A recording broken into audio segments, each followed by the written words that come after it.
talking about the power of the tongue and how lies have destroyed nations and the power of the lie and how lies kill. That is what we're talking about here today. We need to break down one of the most unestimated weapons in human history.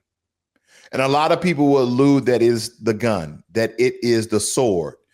No, it's neither. It's not even the bomb. It's the tongue.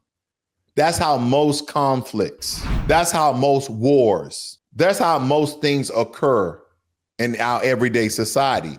Words have basically started wars. This is how wars are started. Lies have justified genocides.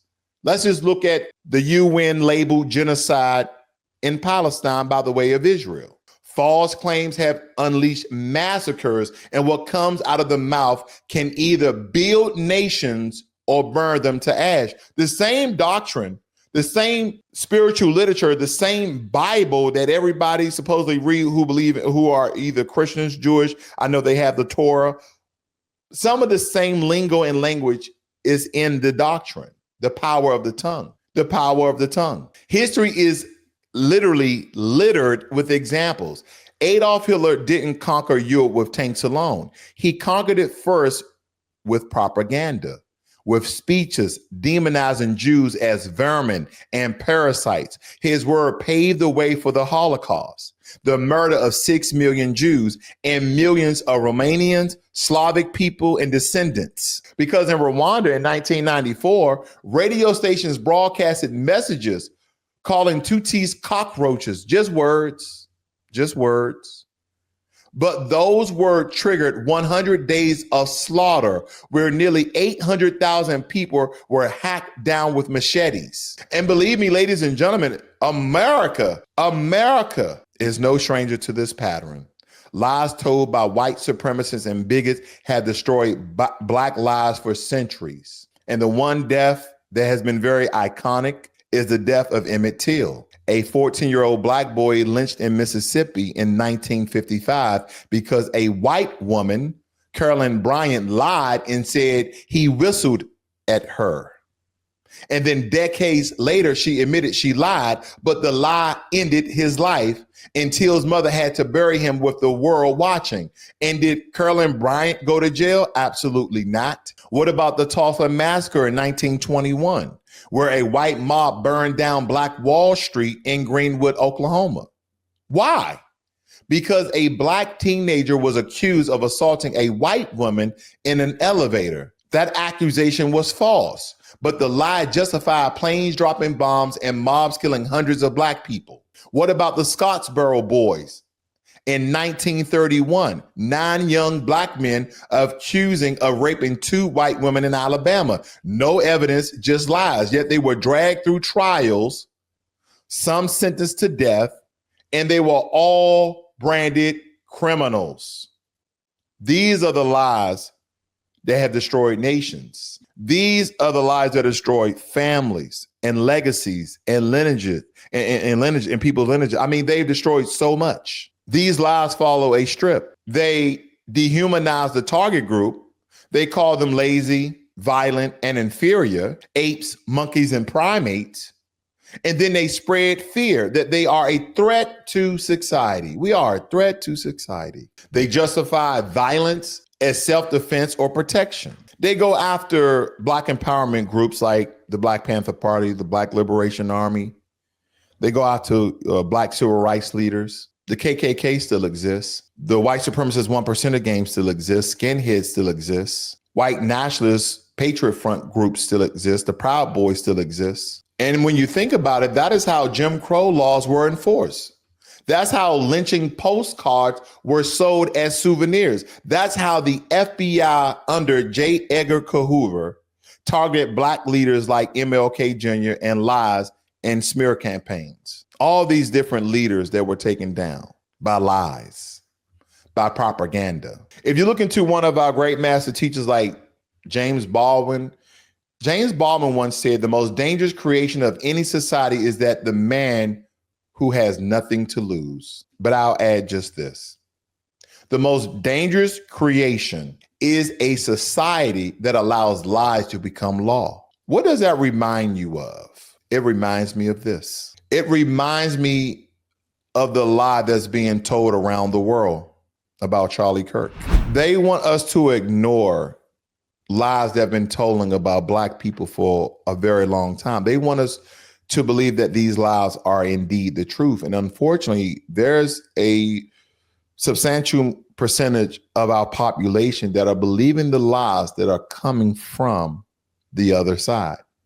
And that other side is mostly people with white supremacist ideology. This is the lies they want us to believe.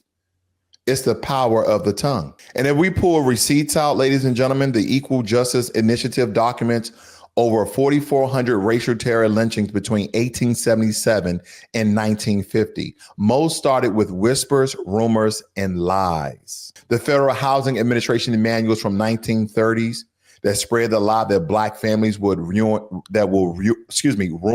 property values.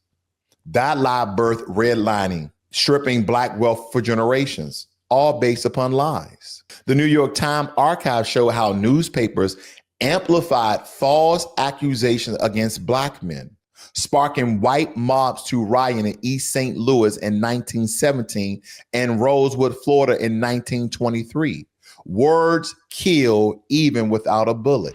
Some people will say that Charlie Kirk was killed because of his lies, that he was killed because of his rhetoric, that he was killed because of his opinions. He was killed because his manipulation of the truth. That's what people are saying. Lies. Lies have the power to kill. Lies have the propensity to radicalize and create extremist groups to go out and do very harmful, hateful things to mostly Black Americans. You don't see the same level of violence in other countries coming from white supremacists to their Black populations. You don't see the same murder, death, kill rate, discrimination rate. You don't see that in other countries. You don't even see that in Europe, where slavery essentially started. Now, granted, there's history behind Arabic starting slavery, but we're talking about chattel slavery altogether that was started by European countries. You don't even see the same hatred of Black people in Europe the way you do in America. We get back to gun violence. Because citizens of Great Britain, citizens of the UK, cannot own firearms. So they can't just easily take up a gun when they're upset at a Black person and go kill them. You got to have a knife. You got to have a bat. You got to have some other sort of weaponry in order to do so. If we fast forward today, lies still kill. And unfortunately, Charlie Kirk is an example of that. Again, I think it's, in my opinion, very inhumane for people to mark the death of him and celebrate the death of him and say, I'm glad he's dead. That is very hateful to say.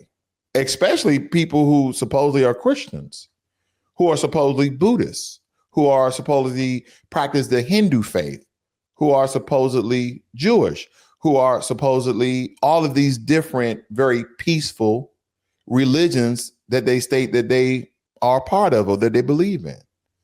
I don't know how people can spew hate, but you don't have to show empathy. You don't have to show regret. Was there an opportunity for people to change the views of Charlie Kirk before his murder? Was there an opportunity for someone to educate Charlie Kirk about the real and true numbers of Black on Black crime versus white on white crime? Or simply was he a mouthpiece for white supremacy and the lies that they have been spewing for hundreds of years about Black folk? And could he ever have changed? We saw a change on his views of Israel, did we not?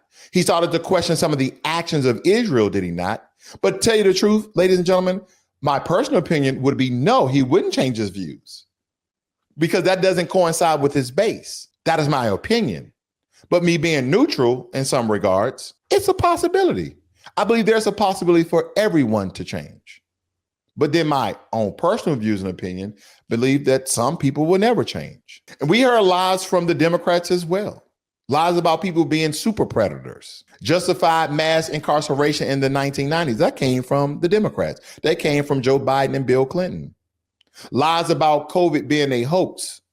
That caused hundreds of thousands of lives. That came from President Trump. That came from a lot of right-wing conservatives. You see, I don't play the sides. I don't play the left or the right. I talk both about them and how they spew lies and hate. Hillary Clinton was talking about super predators. President Trump was talking about, oh, can we solve this with bleach? And then he stated that he caught COVID. So COVID, it is real. So you have to catch something in order for it to be real.